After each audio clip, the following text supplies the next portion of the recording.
How much do I think about productivity, and how can we like twist the knife a little bit more to give people some tools? Best question to ask yourself, if I could only achieve one thing today, start of every day, if I could only achieve one thing today, what would that be? You're only allowed to do one thing. And it's the big thing. It's usually the scary thing. It's usually the thing that you probably don't want to do. How many times does someone go and clean the cupboard in the kitchen that hasn't been touched for 6 months? I'll rearrange all of the plates because they don't want to have that conversation with their boss. Because they don't want to face that particular piece of work, which is like big and scary, and I don't really know how to tackle it, how to begin. You will do everything that doesn't need to be done in order to avoid the one thing that does. It's because it's a big, scary task that people will endure months, years, decades of misery to avoid a couple of days of pain. And that makes sense. It's a good trade in some ways, but over time, you're going to accumulate an awful lot of discomfort. Reminds me of what Nir Eyal said when I interviewed him about procrastination is the avoidance of discomfort. And he really said that most of human motivation is just the avoidance of discomfort. Because I tried to test his idea. I was like, what about having sex? That's surely the pursuit of pleasure. He was like, no, you get horny, which is a form of discomfort. And in order to alleviate it, you go and have sex, or you pursue. Yeah. He said all of our behavior is driven by discomfort. So in your example of, I've got to start the manuscript for my new book, but I end up cleaning the house. It's because...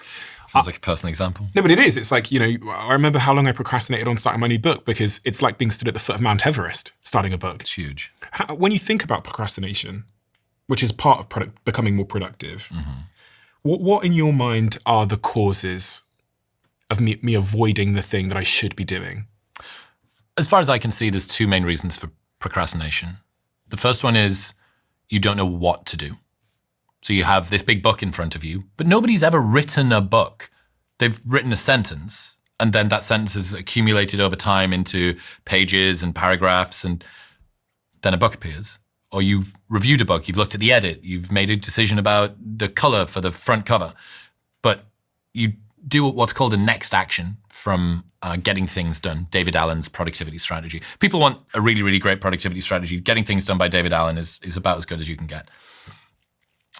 You do a next action. So I'm procrastinating over a task. What is the next physical action that I can do that pushes me toward that goal? I need to write an email. Well, you better go and open your email client, right? If you don't have your email client open, it is impossible for you to send the email. Well, actually, before that, I need to sit down at my desk. Well, actually, before that, I might need to put my pants on. Okay, pants are on. Hooray, I'm moving. I'm down at the desk. All right, there we go. I opened Instagram. Fuck, okay. Close Instagram, email client.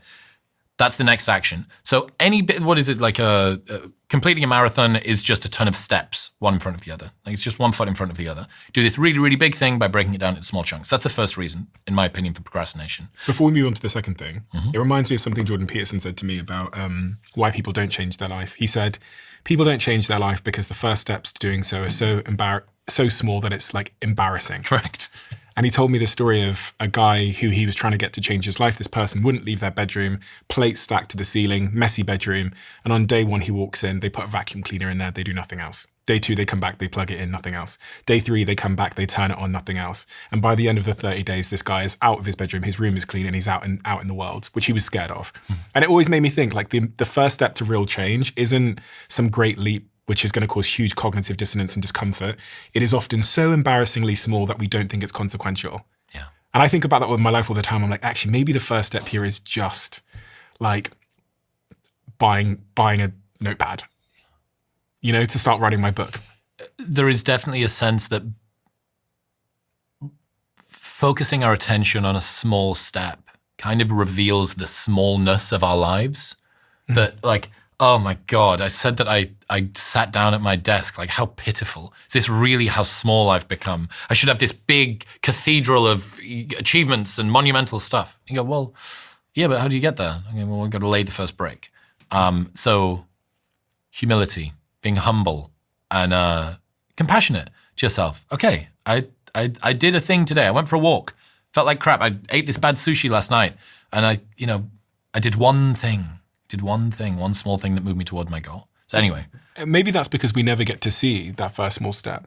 We get to see the outcome. So if I'm thinking about becoming a podcaster and following in your footsteps, I see you've got this fucking digital screen where you've got Matthew McConaughey sat in the set of his movie. And I'm thinking, fucking hell, God, that's a long way to go. Well, the beautiful thing about a lot of stuff on the internet is that it is archived for the rest of time.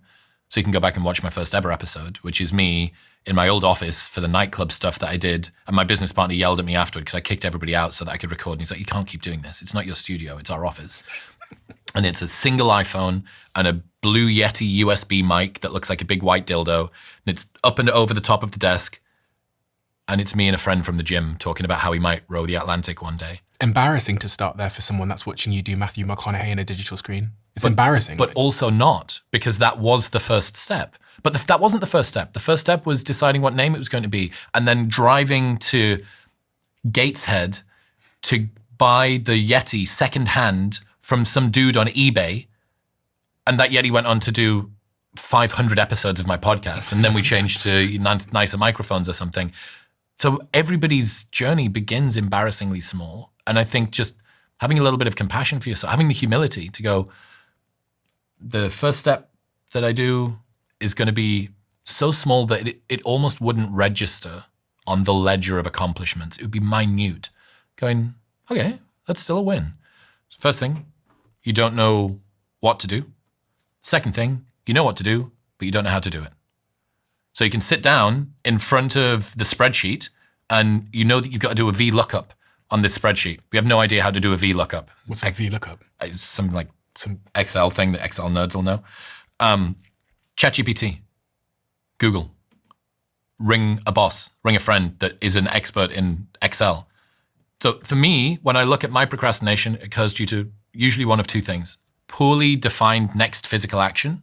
I don't know exactly what the next smallest step is that moves me toward my goal. I do know that, and I sit down and I don't know how to do it. If you don't know how to open a file, you don't know how to unzip a file, it doesn't matter how many files you've got in front of you. If you can't unzip them, you can't see them. So, okay, I need to learn, hey, dude, I got this zip file. Where do I go to get it? Oh, okay, thank you. And then we've got moving. So it's either a action issue or a skill issue.